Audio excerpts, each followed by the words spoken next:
Assalamualaikum warahmatullahi wabarakatuh. Salam sejahtera bagi kita semua. Shalom, Om Swastiastu, Namo Buddhaya.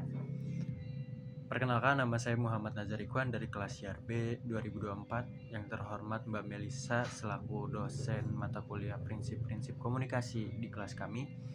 Hari ini saya akan membahas sebuah topik yang sangat penting. Dalam kehidupan sehari-hari kita selalu berkomunikasi tentunya. Sini saya akan membahas komunikasi verbal dan nonverbal. Komunikasi adalah inti dari setiap interaksi manusia, baik di lingkungan kerja, keluarga maupun sosial.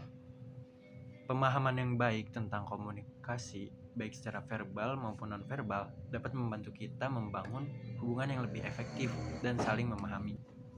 Pertama-tama kita mau bahas tentang komunikasi verbal dulu. Komunikasi ini adalah jenis komunikasi yang menggunakan kata-kata baik secara lisan maupun tulisan. Beberapa contoh bentuk komunikasi verbal antara lain percakapan, pidato, surat menyurat, dan pesan digital. Contoh pesan digital di sini adalah kita chattingan dengan teman, mau itu di grup WhatsApp ataupun pesan pribadi. Lalu orang-orang yang orasi di depan banyak orang.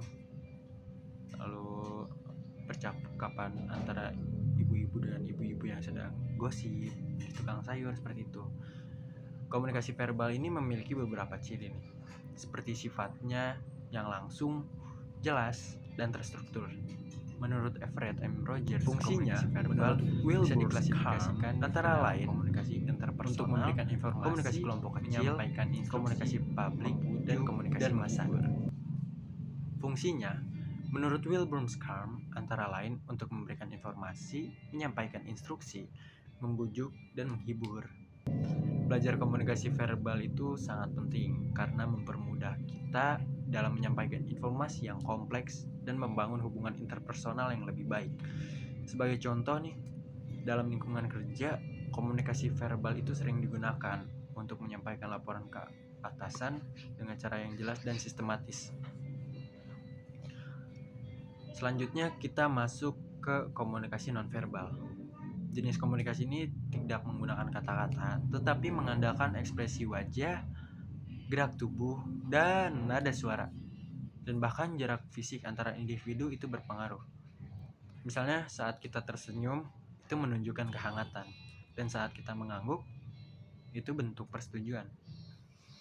Menurut Albert Mehrabian, komunikasi nonverbal dapat diklasifikasikan menjadi kinestik, paralinguistik, prokesmik, dan penggunaan objek. Sementara itu, Edward T. Hale menjelaskan bahwa fungsi komunikasi nonverbal adalah melengkapi pesan verbal, mengungkapkan emosi, mengatur alur percakapan, dan menunjukkan antar individu dengan individu lainnya. Penting untuk mempelajari komunikasi nonverbal karena membantu kita membaca situasi sosial, memahami emosi orang lain, menghindari kesalahpahaman. Sebagai contoh, dalam pendidikan, seorang guru yang tersenyum dapat memberikan dukungan emosi kepada siswanya yang sedang gugup. Ada juga tips and trick kombinasi verbal dan nonverbal. Kedua jenis komunikasi ini tidak berdiri sendiri dalam praktiknya. Komunikasi verbal dan nonverbal sering bekerja sama untuk menciptakan pesan yang lebih kuat.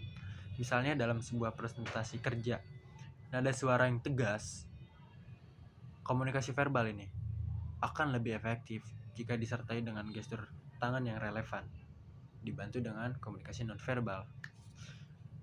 Dengan memahami komunikasi verbal dan nonverbal, kita dapat menyampaikan pesan dengan lebih jelas, membangun hubungan yang lebih baik, dan mengurangi kemungkinan kesalahpahaman.